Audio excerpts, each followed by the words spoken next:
In the wild, rebellious time of classic rock, a lively subculture emerged that captivated the world: the groupies. These women, often young and fearless, ventured into the heart of the music scene, forging intimate connections with their favorite rock stars. Their stories of passion and excess became legendary, making headlines when they were popular and leaving a permanent mark on rock and roll history. From the infamous Queen of Groupies to the muse who inspired timeless songs, these classic rock groupies became the stuff of rock folklore, encapsulating an earlier time of sex, drugs, and rock and roll. Bibi Buell. Bibi Buell is hailed as one of the most famous groupies that inspired renowned rock stars of the 1970s. From an early age, Bibi knew that she would do great things, and she did. Recognized for her striking beauty, Buell's impact extended far beyond the traditional notion of a groupie. She doesn't want you to call her a groupie, she's a muse. She became a model at a young age and even became Playboy's Playmate of the Month in November 1974. But her modeling agency didn't like her posing nude, so she was let go. According to Bibi, her life as a muse started after being fired. In an interview, she said, "The rock stars came a-hunting, as I like to say." She's been linked to numerous stars of the 70s, including Mick Jagger, Rod Stewart, David Bowie, and Steven Tyler. Her encounter with Steve led to the birth of their daughter, Liv Tyler. But as she insists, she's more than just a groupie. She's inspired famous rock stars to write some of their best songs. In fact, Todd Rundgren's Can't We Still Be Friends and Elvis Costello's I Want You were both written about Bibi. Tura Satana.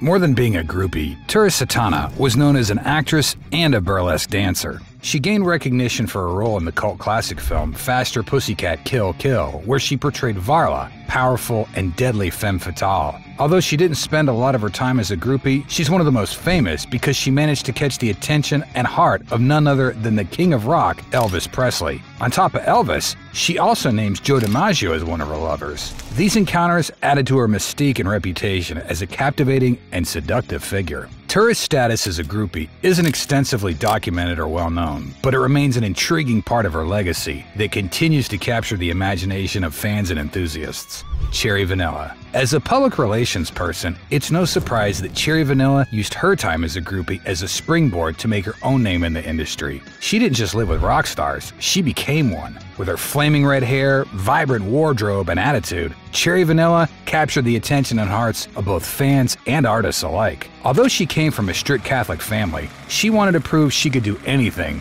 That meant being sexually open and partying hard. Soon, she was working with rock stars and sleeping with them too. Over the years of working with rock stars in the music industry, she's been known for having relationships with some major names, including John Lennon and David Bowie. Because she was close to rock stars, she saw legendary records being made and experienced the exciting chaos of life on the road. Even though groupies may be a negative image, she held no shame in being a groupie. She was proud to say she was one, but for her, being a groupie was on the sidelines. She gave more focus to all the other remarkable things she was, such as being a writer and a DJ, according to one of her interviews. Uschi Obermeier. Uschi Obermeier is a name that's synonymous with freedom and rebellion in the 60s and 70s. With her stunning beauty, free-spirited nature, and unapologetic lifestyle, she became one of the most recognizable faces of the era. Uschi's journey to the spotlight started when she became involved with the infamous Commune 1 with her boyfriend Rainer Langens. They were open about their relationship with the media, even becoming symbols of the sexual revolution. They became the John and Yoko of Germany. It was a relationship with Mick and Keith of the Stones that catapulted her into the international spotlight. Uschi's relationship with the two brought her closer to the epicenter of the rock and roll world. But after many years of living the wild and empowered life, she decided to choose a quieter life as a jeweler in Topanga Canyon, Connie Hamzy. Everyone knows her as Sweet Connie from Little Rock, and she's an undeniable legend in the world of rock and roll. Connie Hamzy, with her fascinating personality and adventurous spirit, is known as one of the most iconic groupies of all time. Connie was born during a time when rock music was booming, and was fortunate to be born in a place where this vibrant culture thrived within her own town. Because of this, it's no surprise that Connie was drawn to the power and energy of rock and roll. Connie made her legacy in rock and roll through the band Grand Funk Railroad. Their album, We're an American Band, featured a song with the same name that talked about their experiences while touring. One of the verses mentioned "Sweet, Sweet Connie," referring to her, and she was able to bed the band's drummer, Don Brewer. She's also mentioned in the Guess Who song, Pleasin' for Reason, as well as in the title track of Cheap Trick's 1985 Standing on the Edge album.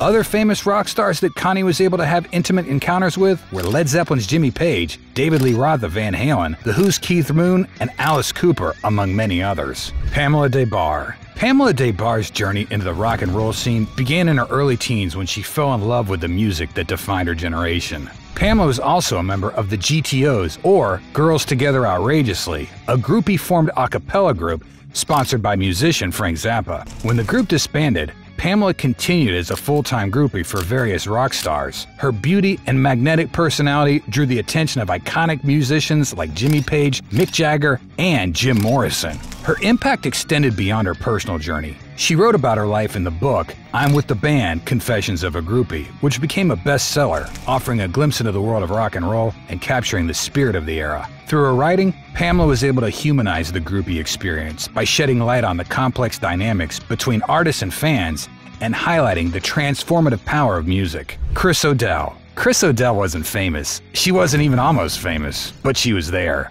That is the best way to describe the iconic Miss O'Dell. Chris O'Dell's journey into the rock and roll and groupie world began when she landed a job at Apple Records, the label founded by the Beatles. Since then, she started to spend more and more time not just with the Beatles, but many other rock bands. Her experiences with the Beatles and other influential musicians gave her a unique perspective on the inner workings of the music industry. She saw the highs and lows, the creative processes, and the personal struggles of the artists firsthand. But it wasn't just that. She was also able to inspire the musicians. She spent a lot of time with George Harrison, and he decided to write a song for her to immortalize her and make her famous. George's song, Miss O'Dell, was a great surprise for Chris. Despite this, the two never really had a relationship. Although she never dated George, Chris had relationships with notable rock stars like the Rolling Stones frontman Mick Jagger, the Beatles drummer Ringo Starr, and prolific songwriter and vocalist Bob Dylan. After these relationships went public, she was defined as the rock and roll insider. Chris wrote about her experiences and adventures in the industry in her memoir, Miss O'Dell, My Hard Days and Long Nights with the Beatles, the Stones, Bob Dylan, Eric Clapton, and the women they loved. Through her memoir,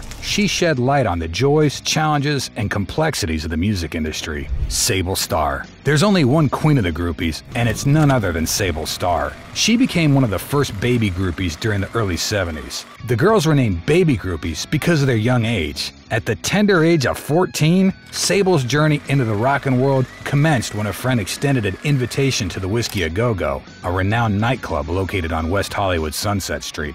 As a muse and confidant to influential artists, Starr became a symbol of the era's hedonistic lifestyle. She was young and full of life and didn't care what others thought of her, which is also why she always found herself fighting with other groupies. She was aggressive and nuts, as she would describe herself, but it was all part of what made her the queen. Sable claimed to have had relationships with icons like David Bowie, Mick Jagger, Robert Plant, Jimmy Page, and Johnny Thunders. According to Sable, her relationship with Johnny Thunders destroyed her. In an interview, she said, "After I was with him, I just wasn't Sable Starr anymore. He really destroyed the Sable Starr thing." Following this chaotic relationship, Sable made the decision to go back to Los Angeles, bringing an end to her involvement in the groupie scene by the early 1980s. So there you have it. From B.B. Buell's inspiring presence that fueled the creativity of renowned rock stars, to Tura Satana's mystique and captivating allure that caught the attention of Elvis Presley himself, each groupie had their unique journey and impact. These women, known as the Muses, the Queens, and the Insiders, left an indelible mark on the world of classic rock. They are more than just footnotes in history. They are the ones who inspired timeless songs, the confidence who witnessed the creative processes, and the embodiments of a wild and rebellious time.